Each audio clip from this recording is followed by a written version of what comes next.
Selamat datang kembali di channel Borneo Trader. Di video kali ini saya akan menganalisa untuk saham-saham dari grupnya Bakri, Pak Prayogo, dan juga Raja Ratu. Langsung saja ke saham pertama. Bumi yang ditutup di harga 110 terkoreksi 1,78%. Asing net sell. Kalau dilihat dari broker summary-nya, Bumi ada distribusi. Bumi, waduh, kayaknya agak berat nih Bumi. Bisa turun dulu nih kalau pandangan saya ya. Kecuali Rabu nanti tiba-tiba dia ada inflow dan tembus, mungkin ya minggu depan harus tembus 115. Tapi misalnya hari Rabu itu langsung pelan-pelan turun, uji support dulu 99 100. Ya, jadi itu aja dulu untuk Bumi. Coba lihat time frame weekly-nya. Weekly-nya nah, candle nanggung nih. Ini entah koreksi mau digas lagi apa koreksi lanjut turun satu candle dulu baru digas, itu bisa terjadi. Itu aja dulu untuk Bumi ya. Kita lihat respon market aja dulu 3 hari minggu depan. Tapi mungkin nggak turun lebih dalam, nggak. Kemungkinan besar 99 100 tuh akan dijaga supportnya. Itu aja untuk Bumi. Lanjut BRMS yang ditutup di harga 378 terkoreksi 1,56%. Asing net sell. Kalau dilihat dari broker summary-nya BRMS ada distribusi tipis. Langsung saja ke trackernya, BRMS juga nanggung nih. Ini dilema BRMS nih. Apakah dia infonya kan kalau memang mau masuk MSCI harusnya minggu kemarin tuh sudah di atas 400. 420 tuh harusnya tembus. Kalau mau. Ya karena agak berat ngangkatnya 2 minggu sampai 500 kalau harga sekarang ya. Tapi kita nggak tahu tiba-tiba flow-nya besar dan dia harus naik. Kalau ke 500 ya harus naik 32%. Kita melihat historinya pernah seminggu naik 30% ya. Pernah 34% seminggu pernah. Apakah ini mampu diangkat? Kita lihat ya.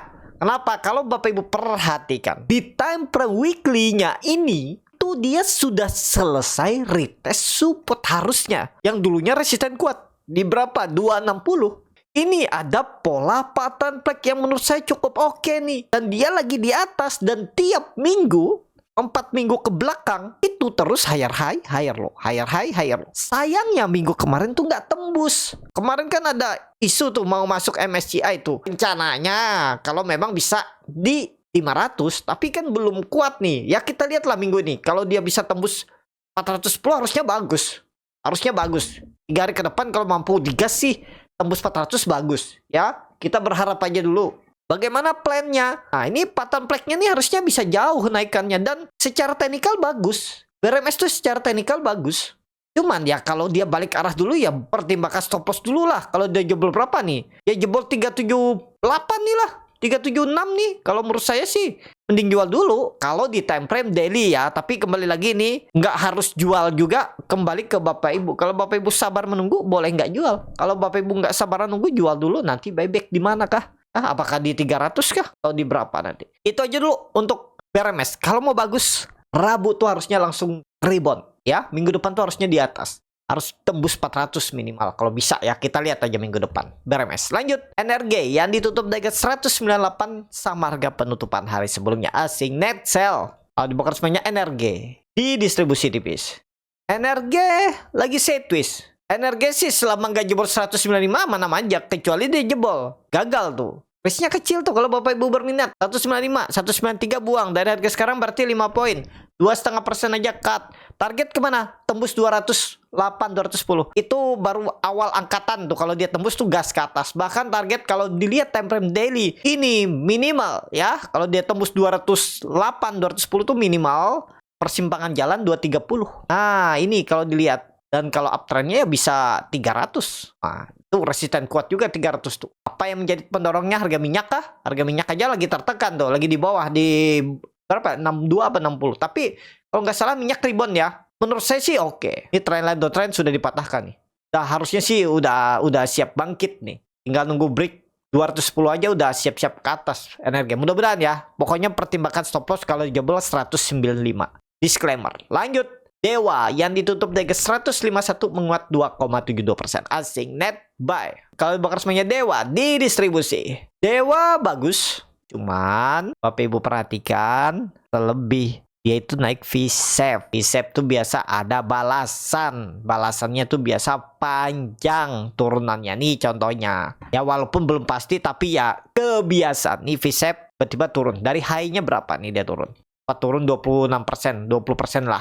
Tapi kan setelah itu naik lagi. Iya betul. Kalau lama gimana? Sebenarnya Bapak Ibu kalau mau beli di pucuk nggak masalah. Melihat histori sebelumnya kan bisa naik lagi tuh. Bisa aja tinggal saya press dan betul. Tapi misalnya nih ya, kita jangan mikir untungnya, mikir resikonya. Siap nggak misalnya ya, dia ternyata koreksi. Bapak Ibu beli kan koreksi di 120 ini nggak mantul. Dia turun sampai 88. Gimana respon Bapak Ibu? Wah, saya sih nggak masalah. Duit super dingin. Saya tunggu sampai profit. Saya tambah nanti. Ya bisa. Tapi jangan sampai Bapak Ibu seperti saya dulu. Di tengah jalan putus harapan. Kenapa? Saya beli saham nih. Hanya 20% portfolio atau 10%. Saya beli.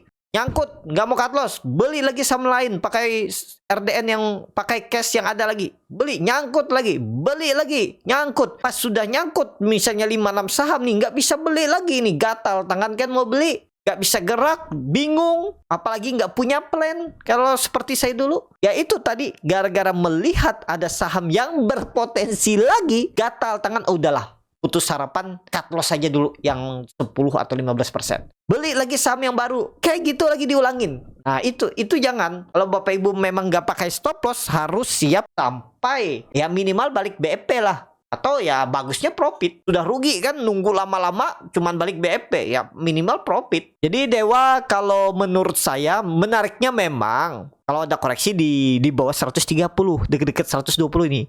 Tapi kalau ke situ ya kemungkinan besar bisa di 140 ini aja dia udah mantul lagi. Lihat dulu respon market ya. Dewa sih masih menarik. Time frame weekly-nya juga oke nih. Volume besar nih sebenarnya sih baru awal. Kenapa baru awal? Ini baru breakout. Ini kemungkinan besar ngebest dulu, Juni digas lagi. Tapi ngebestnya itu bisa sampai 120. Support kuatnya itu 120 kalau menurut saya. Kenapa seperti itu? Bapak Ibu tarik lagi ke belakang. Nah, di 2011 tuh ada resisten kuat tuh. 120 ya. 2011 14 tahun yang lalu baru ditembus bulan April. Memang beberapa kali tembus tapi gagal terus akhirnya tembus kan. Ya itu harusnya ngebest di atas itu ya. Tapi kembali lagi ini disclaimer ya, untuk Dewa. Lanjut PKTR yang ditutup di harga 90 sama harga penutupan hari sebelumnya. Asing net sell. Kalau bukan semuanya PKTR akumulasi DPS. PKTR bagus, koreksi biasa aman. Apalagi tutupan di 90 menurut saya aman. Kecuali dia candlenya ya body merahnya ini di bawah menutup body hijaunya nih ini sinyal lemah. Walaupun memang koreksi ini tetap ada hati-hati, ada potensi rawan juga. Tapi kalau melihat secara daily itu bagus sideways-nya walaupun doji, tapi bagus ada pembentukan bisa pola symmetrical triangle atau bisa juga dibilang pola pattern flag boleh. Apapun yang Bapak Ibu lihat yang penting nggak jebol berapa 88. Target ke berapa 100. Mudah-mudahan minggu depan ya. Kita lihat PKTR. Lanjut MMN yang ditutup di harga 7.275 terkoreksi 1,35%. Asing net sell. Kalau bukan semuanya MMN di distribusi. MMN wah bisa rebound nih. Kalau menurut saya bisa rebound ya. Ada candle tree black row walaupun nanggung nih, nanggung harganya. Idealnya memang support kuatnya Bapak Ibu pakai berapa nih? 6.850. Cicil aja, cicil sampai bawah. Kenapa? Karena itu kesempatan Bapak Ibu. Cut loss kalau dijebol 6.800. Kenapa? Ada pola impertentile shoulder. Nah, kalau dia ngebest minggu depan 3 hari atau tambah minggu depannya ngebest ya siap-siap kalau dia break 7.500 uptrend. Target berapa? 9.000. Minimal 9.000 bisa. Ya, kenapa? Karena Bapak Ibu perhatikan dari atas lagi. MMN itu sudah mematahkan trend line downtrendnya. Oh, belum patah. Nih belum patah ternyata ya. Maaf, saya pakai yang ini aja nih. Pakai Juli 2024 ya. Tuh, belum patah. Belum. Sedikit lagi. Nah, kalau dia break 7.500 tuh patah. Siap-siap 9.000 minimal. Arah MMN. Itu. Lanjut cuan yang ditutup dengan 8.775 menguat 2,93%. Asing net sell. Kalau bukan semuanya cuan akumulasi. Wah, cuan ini bagus formasinya. Waduh, tapi di atas ya, cuan. Ada peluang kayaknya mau tembus 9.000. Ya, kita turunin aja, pakai aja 9.000. Ya, yang dekat-dekat aja perubahan praksi harga. Nah, itu resisten dulu di 11 Februari 2025. Ya, 9.000, 9.200. Nah, kalau dia swing low ke 7.900 itu menarik. Turun 10% itu menarik. Pack buy. Kemungkinan besar ngebest dulu. Arahnya kemana? Kalau pandangan saya ya, arahnya tetap ke atas. Tapi mungkin ada koreksi dulu. Pokoknya hati-hati. Menurut saya kalau dia jebol 7.800. Exit aja daripada dibawa ke 6.800 kan 10% lagi turun ke bawah. Ya kalau bisa mepet-mepet support lah. Belinya di 8.000, 7.800. Atau kalau mau beli buy on record tembus 9.000 beli ya cut loss kalau dia jebol 8.800. Nah juga ya. Gimana caranya tuh ya? Buy on record, ternyata gagal di atas, balik turun lagi, jebol 8.800 jual. Berarti berapa tuh? 2.700 anggap. Di 8.700 cut loss-nya. Berarti kan 3% lebih cut loss. Nah, kalau buy on record. Gitu. Buy on record berapa ya? 9.000. Turun 300 poin ya buang. 3% lebih. Kalau berminat, tapi ini disclaimer ya, nggak harus diikutin. Cuan trennya kemana? Kalau melihat time frame weekly-nya ya jelas ke atas. Tapi bisa jadi ada candle merah dulu, satu candle. Karena minggu depan tuh kan cuma 3 hari perdagangan. Nah itu bisa menjadi momentum ISG koreksi dulu, baru digas minggu keempat apa ketiga yang fullnya. Nah keempat. Dan juga cuan ini kan udah naik 5 candle. Jadi kalau dia ada koreksi satu candle sampai 7.800 tuh masih ideal. Cuan. Lanjut. Tepia yang ditutup negatif 8.525 terkoreksi 3,94%. Asing net sell. Kalau dibakar semuanya Tepia di distribusi. Tepia bagus juga, apalagi anak usahanya mau IPO Cedia dan tren London trend sudah dipatahkan. Kalau dia koreksi sampai 8.000 itu sikat aja, buy. Kenapa? Karena kalau melihat time frame weekly dia akan ngebase. Kemungkinan besar disclaimer ngebase. Berapa base-nya, supportnya kemungkinan besar 8.000, resistennya 9.000. Coba lihat time frame daily. Wah, potensi sih turun dulu. Kalau menurut saya turun dulu. Dekat-dekat 1.000 tuh spek buy. Dekat-dekat 8.000 tuh menurut saya menarik spek buy. Tapi disclaimer. Tapi ya, perhatikan aja. Lanjut. PTRO yang ditutup dengan 2.900 terkoreksi 0,34%. Asing net buy. Bukan semuanya PTRO. Di distribusi. PTRO sama sideways juga ya. Pokoknya Bapak Ibu, kalau pandangan saya ya, tapi ini disclaimer. Pakai aja 2750. 2750 jebol buang. Ya. Ya tapi kalau mau menariknya beli di bawah 2.800 di 2830 sampai 2750 itu area beli ya. Biar cut loss-nya nggak terlalu dalam. Trennya kemana? Jelas ke atas. PTRO paling swing low lah. Tapi itulah swing low-nya itu bisa sampai 2.500. Itu aja. Kalau maksimal swing low-nya kalau melihat seperti ini. Teknikalnya ya. Tapi ini disclaimer bisa aja salah analisa saya. Ya maksimal 2.500. Tapi kemungkinan besar di 2.750 ini bisa mantul langsung. Lihat ISG. Kalau ISG kuat di atas tuh kemungkinan besar. Di atas berapa? Di atas 6.750 atau 6.800. ISG di atas itu. PTRO kemungkinan besar nggak sampai 2.500. Mungkin koreksinya pun kalau koreksi 2.750. Gas lagi ke atas. Target berapa? Target minimal 3.300 ya. Untuk PTRO. Lanjut.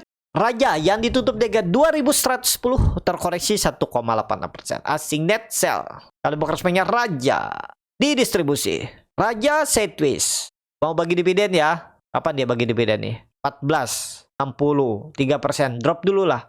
Spek buy. Kalau dia di 2.000 tuh spek buy. 2.000 sampai 1.950 spek buy. Kenapa? Karena ya ini skenario kalau catatan ISG bullish ya. Di akhir Mei dan Juni ini catatan kalau ISG bullish. Kalau nggak bullish, kecil kemungkinan kalau bertahan Raja di atas 1.950. Jadi kalau dia ada koreksi ke sekitaran 2.000, 2020 sampai 1.950 itu menarik spek buy. Target kemana? 2.200, 2.400. Catatan ISG bullish. Kalau ISG terus melorot ya pertimbangkan stop loss. Pokoknya Raja tuh menurut saya lemah kalau di bawah 1.950. Ya, lebih dia sideways harusnya. Gak ada jebol 1.950. Mudah-mudahan. Saham terakhir Ratu yang ditutup jaga 5.500 terkoreksi 1,34%. Asing net buy. Kalau bukan resminya Ratu akumulasi. Ratu saat ini agak rawan. Dia bagi dividen juga kan. Dengan harga sekarang berarti lumayan nih. Oh enggak ya, 1% aja nggak nyampe. Ratu menurut saya kalau dia jebol 5.400 buang aja. 3% buang aja. Ratu ini minggu depan nih antara dia ditarik naik atau kena buang. Itu aja. Safety seperti ini. Dividen trap nggak ngaruh dividen trapnya tuh. Kalau dia memang turun ya turun. Kalau dia naik ya naik ke depan. Ya itu aja kita lihat ke depan. Ratu. Cukup sampai di sini video kali ini. Terima kasih untuk Bapak Ibu dan teman-teman yang sudah menonton video ini sampai selesai. Bila cara bernetra dan bermanfaat dan bisa menjadi bahan pertimbangan Bapak Ibu dalam membeli, menyimpan, dan menjual sahamnya, bisa klik tombol subscribe dan nyalakan lonceng. ada kritik, saran, ataupun pertanyaan bisa langsung tinggalkan di kolom komentar. Bagi Bapak Ibu dan teman-teman yang baru belajar trading, masih bingung memilih saham, bingung membuat trading plan, bisa join trading bersama Borneo Trader. Nanti dipilihkan saham-sahamnya dan dibuatkan trading plan-nya beserta chatnya dan juga free konsultasi portfolio. Kalau tertarik, DM Instagram Borneo Trader. Sampai ketemu, tetap semangat dan semoga bisa terus cuan.